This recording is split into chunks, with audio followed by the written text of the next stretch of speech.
कोइले बेहाल बाटे फागुन के महीना। देवरा उत्पाती हमके बहुत सतावता। एने ओने जेने तेने फेर देता हाथ के। जगह कु जगह हमरा रंगवा लगावता। अरे जगह कु जगह हमके रंगवा लगावता। और देखी एक जानी कहो तारी यही फागुन के महीना में किए सखे हमार देवर अतना न उत्पाती बा, अतना न उत्पाती बा। कौना तरह से कहो तारी आई सुने के भाव बा।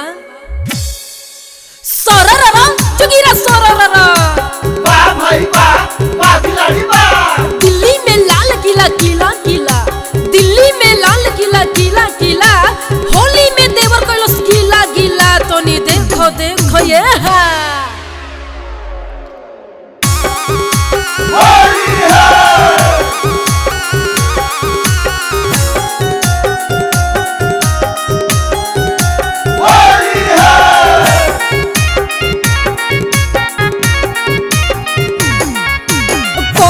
कैसे राजा जी से होलिया हो देवरा में सोदिहले गोलिया। कोही कैसे राजा जी से होलिया हो देवरा में सोदिहले गोलिया। में सोदिहले गोलिया हो में सोदिहले गोलिया। में सोदिहले गोलिया हो में सोदिहले गोलिया। और होलिया में बिगड़लो इन कर चलिया हो देवरा में सोदिहले गोलिया। और होलिया में बिगड़लो इन कर चलिया हो देवरा में सोदिहले गोलिया। देवरा धीरे धीरे डाला रंगवा पाला लागता। देवरा धीरे धीरे डाला पाला लागता हो बड़ी पाला लागता। पाला लागता हो बड़ी पाला लागता।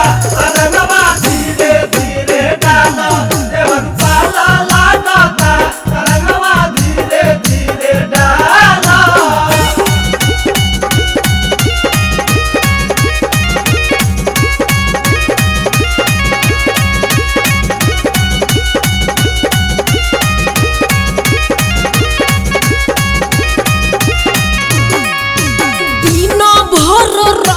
ताके हम रही फेरा में मिल जब मौका तबे ले लेता घेरा में।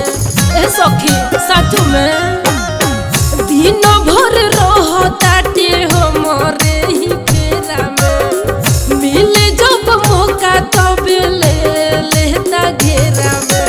कनवा के तोरले बड़ुए बलिया हो देवरा में सोदिहले गोलिया।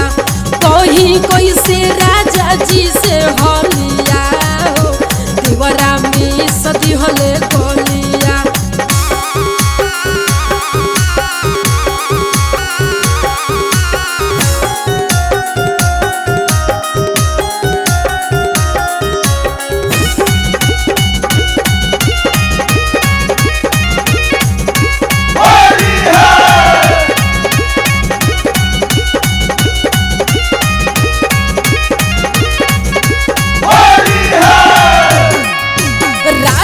जी के धन बड़ुए देवरे महजा मारता। पूजा कोई मुरी सखी उहे जीवा जारता।